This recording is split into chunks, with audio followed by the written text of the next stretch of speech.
Hello, I'm Gavin Hoey and you're watching Adorama TV, brought to you by Adorama, the camera store that's got everything for us photographers. And this video, it's all about movement. Now I'm going to start by showing you how to use flash to freeze movement, but to be honest with you, that's kind of the easy bit. Once we've done that, I'll show you how to use flash and continuous light to show movement in your pictures, and even in my small home studio, this should look really good. Now, before we get going, really important, click on the bell icon because then you'll get regular notifications of all the brand new videos right here on Adorama TV, and we have new stuff coming out, well, pretty much every single day. But for now, I'm going to set some lights up, let's get a model in, let's get shooting.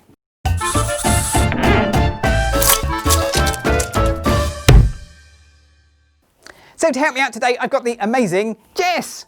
Jess is going to be the model for this shoot, and the first setup we're going to do is the freezing of motion. And I'm doing that really because it's kind of the easiest to do, but it's also really important for the other setup as well. Now you might think to freeze motion, I'm going to do something clever with shutter speed. Well, you could do that, but not today. Today we're going to keep it really simple. I'm actually going to work at my camera's flash sync speed. Now to understand how this works, we need to take a picture without flash first of all. So Jess, if you'd like to stand in the center. I'm working at my camera's flash sync speed 250th of a second. Let's just take a test shot and see what we get without any flash firing. No flash, no picture. That is exactly what I'm looking for, which means that the camera can't see any light in the room other than the flash.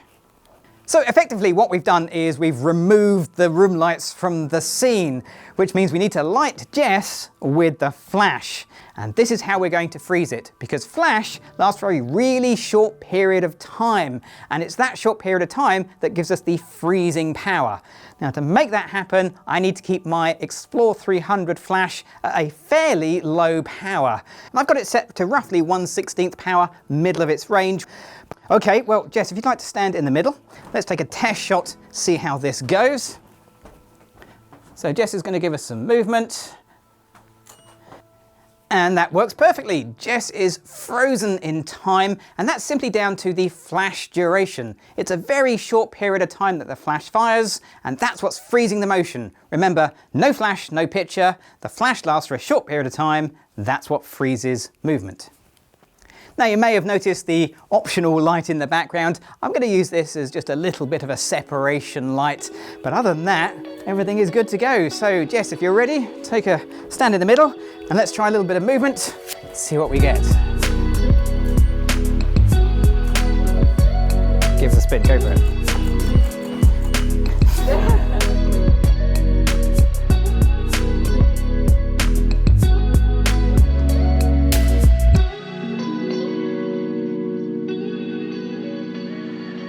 So now we come on to the fun bit, and the one that's a little bit harder to control, because I want to capture movement, I want to show movement, and we do that by having a little bit of blur, the very thing we were trying to avoid in the first setup. Now to make this work, the basic principle is fairly straightforward. You need to have some sort of continuous light. So that could be the room light, it could be the modeling light from your flash, which is actually what I'm going to use. Then you need to figure out how much movement you need, and you get that by adjusting the shutter speed. So I'm going to start with a shutter speed of maybe ½ a second, and I'll try some maybe a little bit longer, maybe a little bit shorter, and I'll see how much movement we get from Jess and how that relates to the photos that I'm taking. Okay, let's turn off the main room lights and just use the modeling lamp. Jess, if you'd like to come back into the center, and we'll just try a few little shots like that.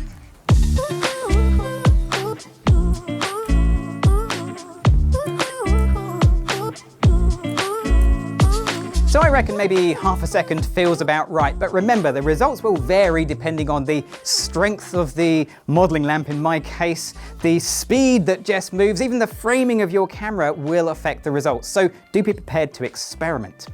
However, I'm not so keen with the fact that we can't really see a sharp face with Jess because of course it's blurred.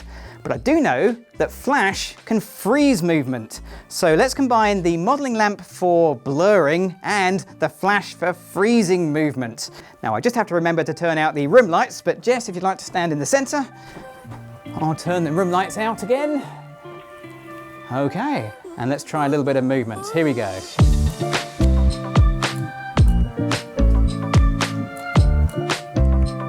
So that worked, but perhaps not as well as I'd like. And the reason for that is that the modeling lamp is still lighting Jess's face during the long exposure.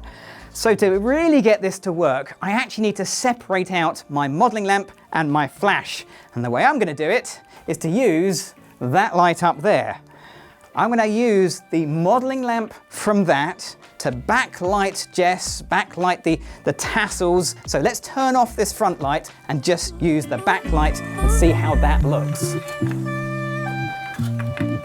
Here we go. We'll turn off the room lights. That's great.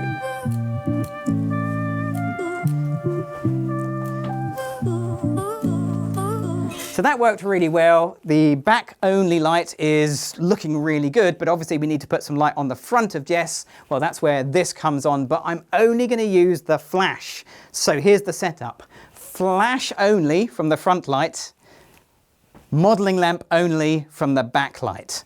Half a second shutter speed. Let's try this. Jess, if you'd like to come into the center, I'll turn the room lights off.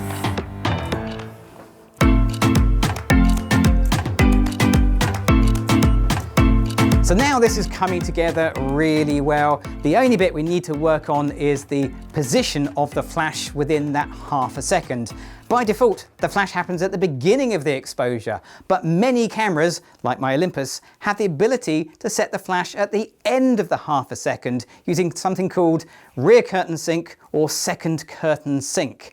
It changes the dynamic of the shot a fair amount and is well worth experimenting with. Right, I think that's everything set up. Let's take some pictures.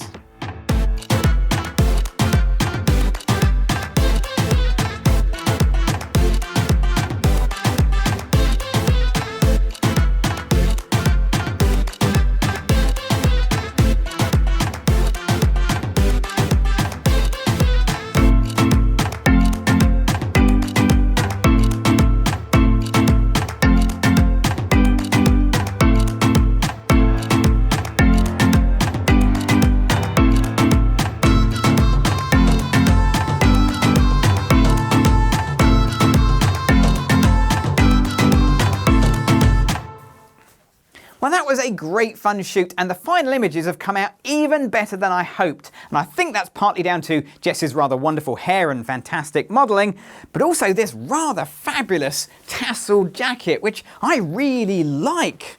I don't know, do you think it suits me? Do you think I should keep it? Yeah, anyway, if you've enjoyed this video or you've got any questions, leave me a comment below. Click on the bell icon and you'll get regular notifications of all the brand new videos right here at Adorama TV. And of course, remember to click on that subscribe button. I'm Gavin Hoey. Thanks for watching.